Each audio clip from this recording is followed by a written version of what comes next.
আসসালামু আলাইকুম। প্রিয় শিক্ষার্থীবৃন্দ, ঢাকা কলেজের পরিসংখ্যান বিভাগ থেকে অনলাইন ক্লাসে তোমাদের স্বাগতম। আশা করি তোমরা সবাই ভালো আছো। আজকে আমি অনার্সের ১ম বর্ষের ছাত্রদের ক্লাস নিব। অনেকদিন পর তোমাদের সাথে আজকে আমার ক্লাস। সেন্ট্রাল টেন্ডেন্সির উপরে ক্লাস নিব। তোমরা মনোযোগ দিয়ে ক্লাসটা করবে আশা করি। আমার পরিচয়টা দিয়ে নিচ্ছি। আমি রুনা লায়লা, সহকারী অধ্যাপক, পরিসংখ্যান বিভাগ, ঢাকা কলেজ। তাহলে চলো আমরা ক্লাস শুরু করছি। তোমাদের ফার্স্ট ইয়ারের সিলেবাসে কিন্তু আমরা দেখেছি যে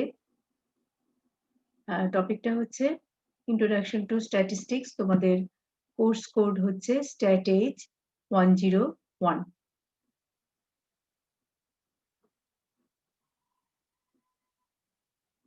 তোমাদের সেন্ট্রাল টেন্ডেন্সির উপরে ক্লাস নিব। এর আগে এটার উপরে ক্লাস হয়েছে। সেন্ট্রাল টেন্ডেন্সি হচ্ছে ডাটাগুলোর কনসেন্ট্রেশন হওয়ার যে প্রবণতা, সেটাকেই আমরা বলি সেন্ট্রাল টেন্ডেন্সি। আমরা জানি যে যখন আমরা ডাটা কালেকশন করি তখন দেখা যায় যে কিছু ডাটা একটা কনসেন্ট্রেশন হওয়ার প্রবণতা থাকে একটা নির্দিষ্ট বিন্দুতে। সেক্ষেত্রে আমরা এই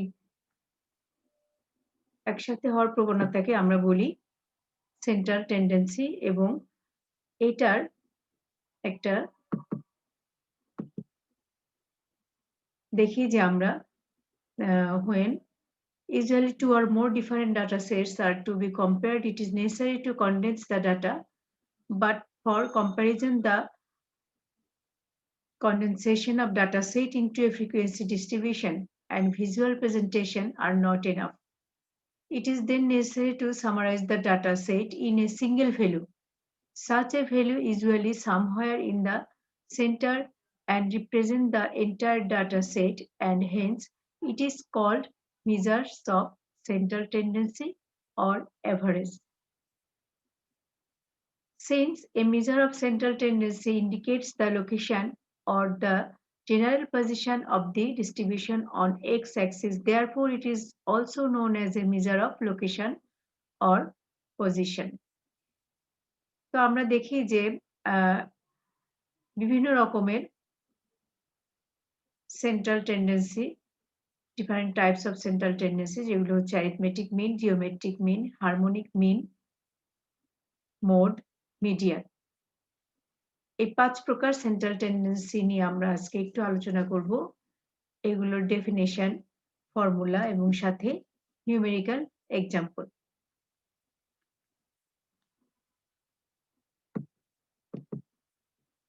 আমরা দেখি যে according to Simpson and Kafka, a measure of central tendency is a typical value around which other figures aggregate. According to Croxton and Cowden, an average is a single value within the range of the data that is used to represent all the values in the series. Since an average is somewhere within the range of data, it is sometimes called a measure of central value.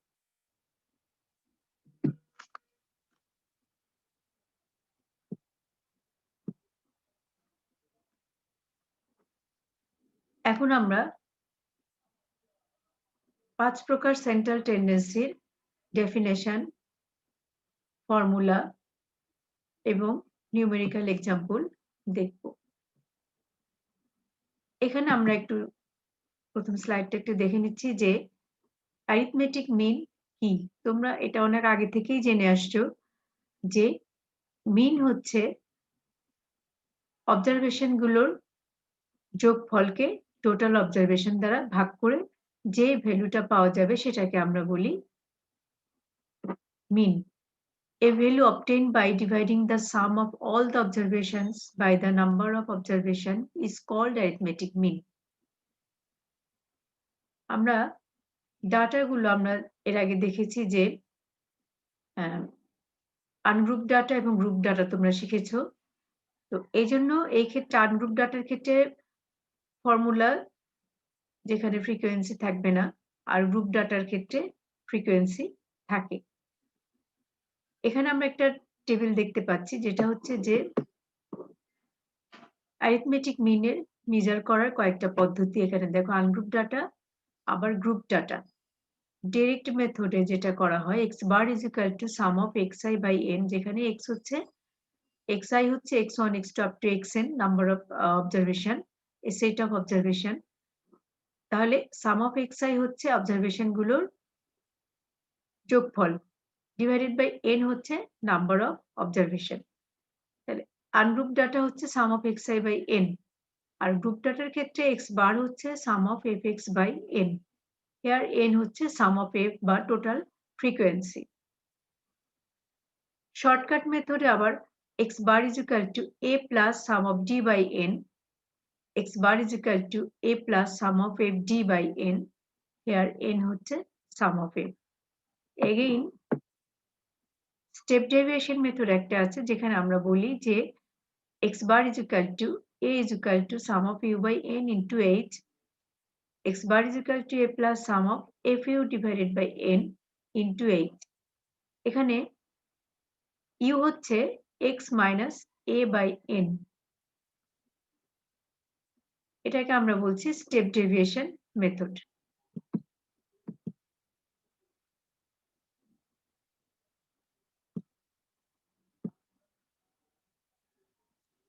এখন এই arithmetic মিন এখানে আমরা আবারও একটু definition দিয়ে নিচ্ছি।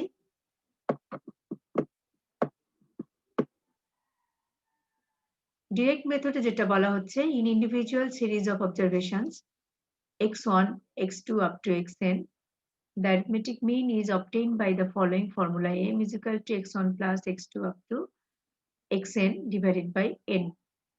Shortcut method আমরা আগেও বলেছি যে arithmetic mean m is equal to a plus sum of fd by n। Step derivation method আমরা আগে বলেছি a plus sum of fu by n। এখানে একটা এক্সাম্পল আমরা দেখি যে এখানে ক্লাস এবং ফ্রিকোয়েন্সি দেয়া আছে, এখান থেকে কিভাবে অ্যারিথমেটিক মিন বের করা হয়। যেখানে ক্লাস দেয়া আছে 20 থেকে 30, 30 থেকে 40, 40 55, 50 থেকে 60, 40 থেকে 50, 50 থেকে 60, 60 থেকে 70। ফ্রিকোয়েন্সি দেয়া আছে 8, 26, 30, 20, 16। আমরা ফর্মুলা অনুযায়ী এখানে আমাদের মিড ভ্যালু বের করতে হবে x, যেটা হচ্ছে 25, 35, 45, 55, 65। দেন সাম অফ fx একটা কলাম করেছি, d is equal to x minus a আরেকটা কলাম করেছি, এবং fd একটা কলাম করেছি। আমরা এরপরে দেখতে পাচ্ছি যে অ্যারিথমেটিক মিনকে m দ্বারা প্রকাশ করা হয়েছে। সাম of fx by n is equal to 4600 divided by 100 is equal to 46। আমরা যদি শর্টকাট মেথডেও করি তাহলেও কিন্তু আমরা এটা m is অ্যারিথমেটিক মিনের ভ্যালুটা আমরা এখানে 46ই পাবো, যেখানে আমরা a is equal to 45 ধরে নিয়েছি।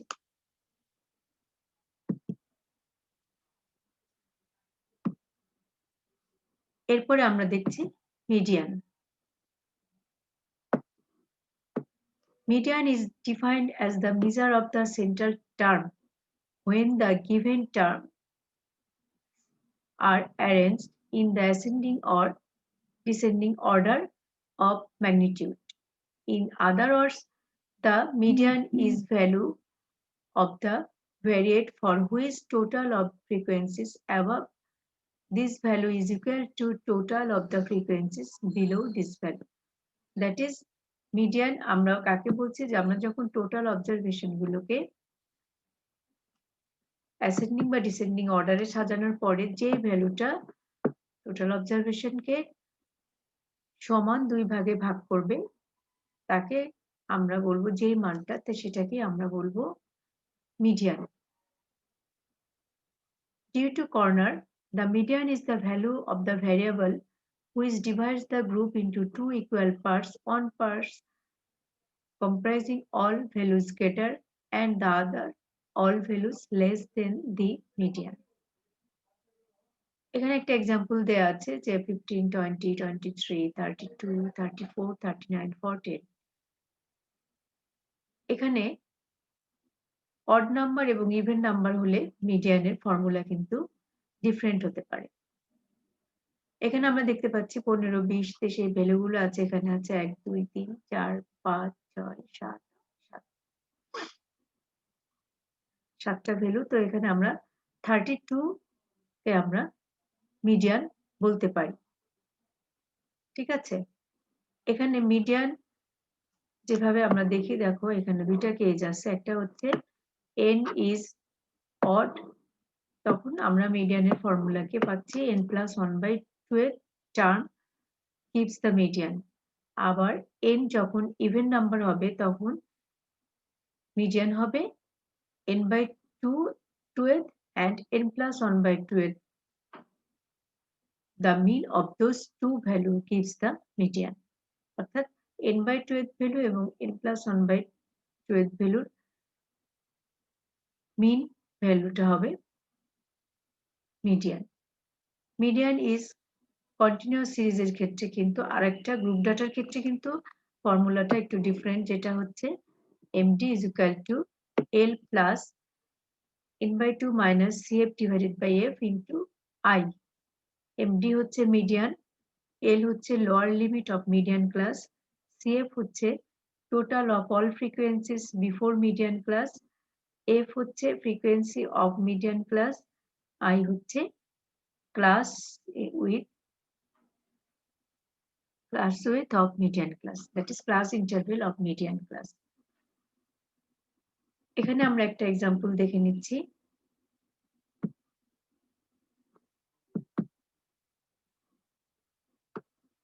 এখানে একটা সিরিজ দেয়া আছে, এখানে n is equal to 10, that is median হবে তখন n/2, that is 5th term, আর হচ্ছে n/2 plus 1, that is 6th term. দুইটা টার্ম হচ্ছে 5th টার্মটা হচ্ছে 1250 এবং 6th টার্মটা হচ্ছে 1400। তো এই দুটার অ্যাভারেজ ভ্যালুটা হবে মিডিয়ান। আবার গ্রুপ ডাটার ক্ষেত্রে তোমরা দেখতে পাচ্ছ যে এখানে একটা ক্লাস ইন্টারভ্যাল দেয়া আছে, নাম্বার অফ ওয়ার্কার্স দেয়া আছে 0 to 10, 10 to 20, 20 to 30, 30 to 40, 40 to 50। এটার ফ্রিকোয়েন্সি হচ্ছে নাম্বার অফ ওয়ার্কার্সকে আমরা ফ্রিকোয়েন্সি বলছি 22, এটা 38, 46, 35 and 20। এখন আমাদের বের করতে হবে কিউমুলেটিভ ফ্রিকোয়েন্সি। আমরা ক্লাসটা টেবিলটা এভাবে করেছি, wages in RS, number of workers সেটাকে আমরা এফ বলছি, কিউমুলেটিভ ফ্রিকোয়েন্সি বের করেছি। এখন এন হচ্ছে 161, দ্যাট ইজ টোটাল ফ্রিকোয়েন্সি হচ্ছে 161। এখন আমরা ফর্মুলায় চলে যাচ্ছি যে md is equal to 1 plus n/2 minus cf divided by f into I, অর্থাৎ L হচ্ছে lower limit of the median class. Median class হচ্ছে এখানে n+1/2 এর টার্ম, দ্যাট ইজ 81 এর টার্ম। 81 এর টার্ম আমাদের এখানে দেখো, এখানে আছে 22, 60, 106। 106 এর মধ্যে আমাদের 81 এর টার্ম আছে। তাহলে 81 টার্ম এখানে এই শ্রেণীটাতে আমাদের মিডিয়ান থাকবে এই বরাবর যে ক্লাস ইন্টারভেল, দ্যাট ইজ 20 থেকে 30 আমাদের হবে মিডিয়ান ক্লাস। মিডিয়ান ক্লাসের লোয়ার লিমিট হচ্ছে 20, দ্যাট ইজ এল হচ্ছে 20। n/2 161/2 মাইনাস সিএফ হচ্ছে মিডিয়ান ক্লাসের আগের frequency, total frequency, that is cumulative frequency, এখানে হচ্ছে 60, দেন ডিভাইডেড বাই এফ হচ্ছে মিডিয়ান ক্লাসের ফ্রিকোয়েন্সি যেটা হচ্ছে 46 ইন্টু ক্লাস ইন্টারভেল বা class width of the median class, that is 10। আমরা এখানে ক্যালকুলেশন করে মিডিয়ান পেয়েছি 24.46। আমরা এরপরে দেখব মোট বা বাংলায় বলা হয় যেটাকে প্রচুরক।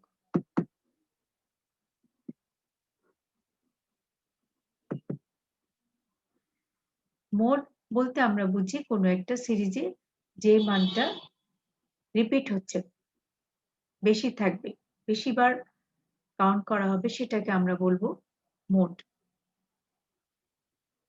According to the statistician, the value of the variable which occurs most frequently in the distribution is called the mode. Again, according to Dr. A. L. Bowley, the value of the graded quantity in a statistical group at which the numbers registers are most numerous is called the mode, or the position of greatest density of or the predominant value.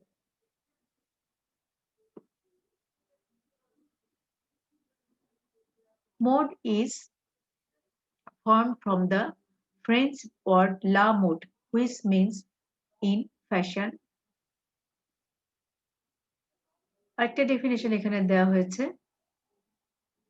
The mode of distribution is the value around the item trend to be most briefly concentrated. It may be regarded as the most typical value of the series. Again, the mode is that value of the variate for which the frequency is maximum, or the point of maximum frequency, or the point of maximum density. In other words, the mode is the maximum ordinate of the ideal curve which gives the closest fit to the actual distribution. একটা ডিস্ট্রিবিউশনের সর্বোচ্চ মানটা যেখানে থাকবে সেই বরাবর x অক্ষের ভ্যালুটাকে আমরা বলি মোড। এখানে গ্রাফের মাধ্যমে দেখানো হয়েছে।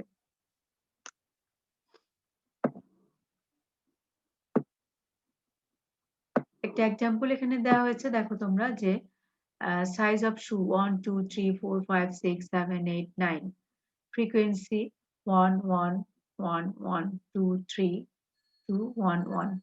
এখানে maximum frequency is 3, whose term value হচ্ছে 6, hence the mode is modal size number 6. Group ডাটার ক্ষেত্রে মোড বের করা হয় এই ফর্মুলাটা দিয়ে, যেটা তোমরা এখন দেখো যে m is equal to mode mo is equal to l plus f1 minus f0 divided by twice f1 minus f0 minus f1 into I.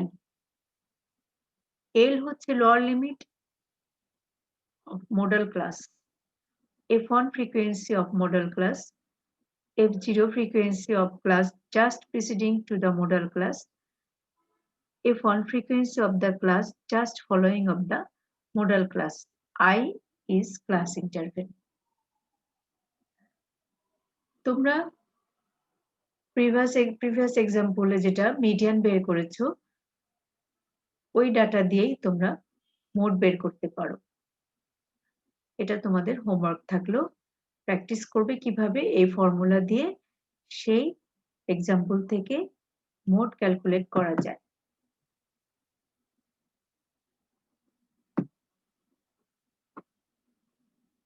Empirical relation between median, mean and mode. এখানে একটা relation দেখা যাচ্ছে যে mean minus mode is equal to 3 into mean minus median. Mode is equal to 3 median minus 2 mean.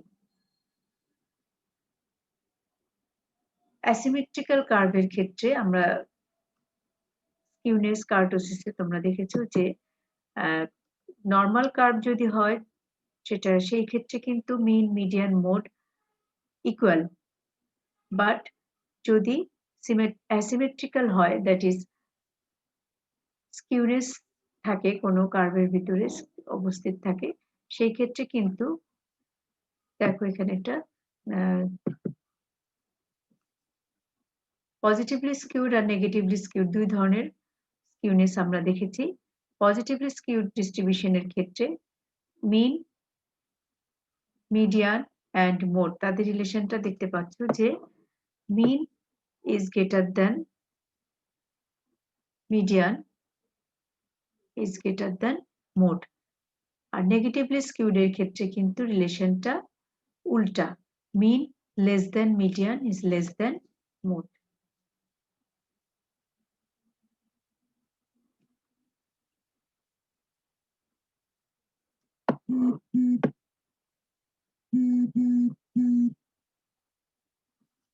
এখানে আমরা চার্টে দেখিয়েছি যে রিলেশনগুলো যখন সিমেট্রিক্যাল বা নরমাল ডিস্ট্রিবিউশন থাকবে তখন মিন, মিডিয়ান, মোড সমান, আর যখন অ্যাসিমেট্রিক্যাল বা স্কিউড ডিস্ট্রিবিউশন থাকবে তখন mode is equal to 3 median minus 2 mean, or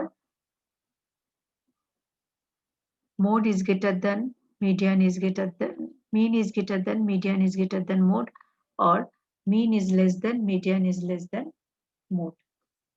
এই রিলেশন গুলো ফলো করবে, বাট যখন নরমাল ডিস্ট্রিবিউশন বা সিমেট্রিক্যাল ডিস্ট্রিবিউশন তখন mean is equal to median is equal to mode.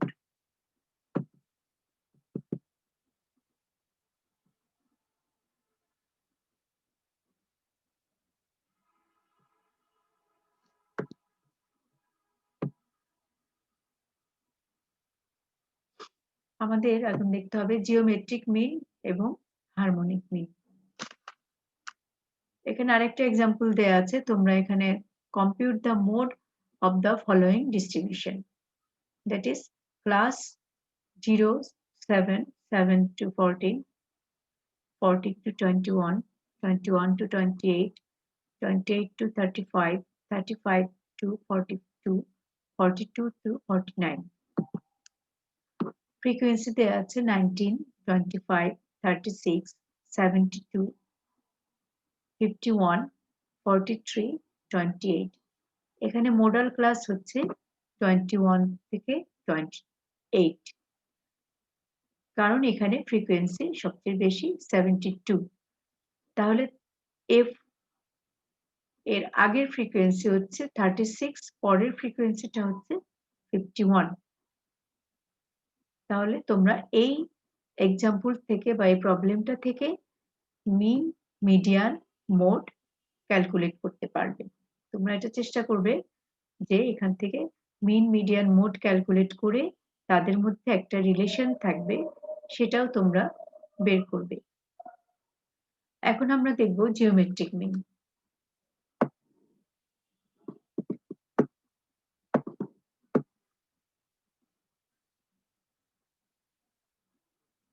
If x1, x2 up to xn are n values of variate x, none of which is 0, then their geometric mean is defined by g is equal to x1, x2 up to xn whole to the power 1 by n। এখানে একটা জিনিস খেয়াল করো যে none of which is 0, এখানে কোনো value 0 হওয়া যাবে না। এখানে আরেকটা কথা আমাদের খেয়াল করতে হবে যে ভ্যালুগুলো হবে positive and non zero, that is এখানে স্কয়ার রুট ইউজ করা হয় জিওমেট্রিক মিনের ক্ষেত্রে। সো এখানে যদি কোনো নেগেটিভ ভ্যালু থাকে তাহলে আমরা সেটাকে করতে পারবো না, এবং কোনো ভ্যালু যদি জিরো থাকে সেটা গুণ করলে টোটালটাই জিরো হয়ে যাবে। এবং এখানে তোমরা দেখতে পাচ্ছ যে জিওমেট্রিক মিন হচ্ছে multiplication of all non zero observation then তাদের রুট। সো এখানে কোনো মান জিরো এবং জিরো এবং নেগেটিভ হওয়া যাবে না। কোনো একটা হলে কিন্তু আমরা জিওমেট্রিক মিন ক্যালকুলেট করতে পারবো না। তাহলে আমরা দেখতে পাচ্ছি যে এখানে g is equal to x1 into x2 up to xn whole to the power 1 by n। উভয় পক্ষে লগ নেওয়া হয়েছে। লগ নেওয়ার পরে আমরা দেখতে পাচ্ছি যে log g is equal to 1 by n sum of f log x।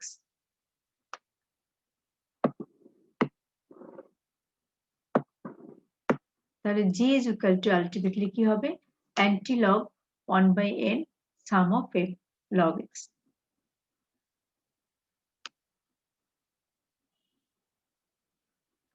এখন এটার একটা নিউমেরিক্যাল এক্সাম্পল আমরা দেখে নিচ্ছি যে কিভাবে আমরা জিওমেট্রিক মিন ক্যালকুলেট করে থাকি। যে দেখো এখানে দেয়া আছে একটা ক্লাস ফ্রিকোয়েন্সি, সেটাকে আমরা একটা টেবিলের মাধ্যমে প্রেজেন্ট করেছি। মিড ভ্যালু নিয়েছি, ফ্রিকোয়েন্সি নিয়েছি এবং মিড ভ্যালু গুলোর লগ নিয়েছি, product of f into log x। Finally আমরা দেখেছি যে সাম অফ f log x এর ভ্যালুটা কত আসছে। এখন আমরা g is equal to antilog sum of f log x divided by n value নিয়ে আমরা ক্যালকুলেট করেছি। g আমরা পেয়েছি 12.58। এটা হচ্ছে geometric mean.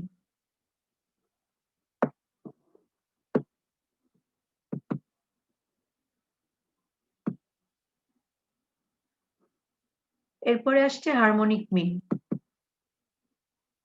Harmonic mean of a series of value is the reciprocal of the arithmetic mean of their reciprocals. That is, if x1, x2 up to xn, none of them being 0, is a series and h is its harmonic mean, then 1 by h is equal to 1 by n, 1 by x1 plus 1 by x2 plus 1 by xn।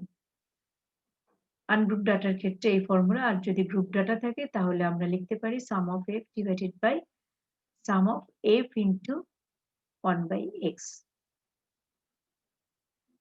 এখানেও কিন্তু আমাদের কোনো observation 0 হওয়া যাবে না, কারণ আমরা এখানে রেসিপ্রোকাল ইউজ করি এবং 0 রেসিপ্রোকাল মানে সেটা ইনফিনিটি, সেক্ষেত্রে আমরা কিন্তু হারমোনিক মিন ক্যালকুলেট করতে পারবো না। সো হারমোনিক মিনের ক্ষেত্রে আমাদের একটা কন্ডিশন হচ্ছে কোনো ভ্যালু 0 হওয়া যাবে না। এখন আমরা একটা ম্যাথমেটিক্যাল এক্সাম্পল এখানে দেখে নিচ্ছি। হারমোনিক মিন,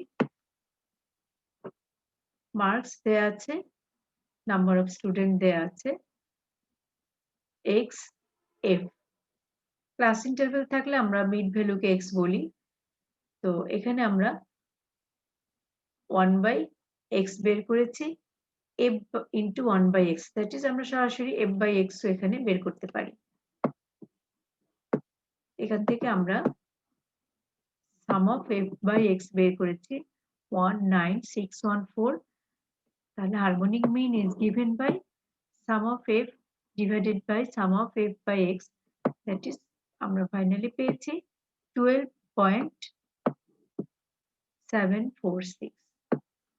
তাহলে আমরা আজকে harmonic mean, geometric mean, arithmetic mean, median, mode এগুলো কিভাবে ক্যালকুলেট করতে হয়, এগুলো ডেফিনেশন, ফর্মুলা এবং ম্যাথমেটিক্যাল এক্সাম্পলের সাহায্যে কিভাবে ক্যালকুলেট করতে হয় সেটা আমরা আজকে দেখলাম। আশা করি তোমরা সবাই ক্লাসটা বুঝতে পেরেছো। সামনে তোমাদের পরীক্ষা আছে, থিওরিটিক্যাল পরীক্ষা, এরপরে প্র্যাকটিক্যাল পরীক্ষা হবে। সেখানে তোমাদের এই প্র্যাকটিক্যালেও এগুলো থাকবে বা থিওরিতেও এই ধরনের প্রবলেম আসতে পারে। সেজন্য আজকে এটার উপরে আমরা একটা ক্লাস নিলাম। এই করোনাকালীন সময়ে তোমাদের সময়গুলো কাজে লাগানোর জন্য আমাদের এই চেষ্টা।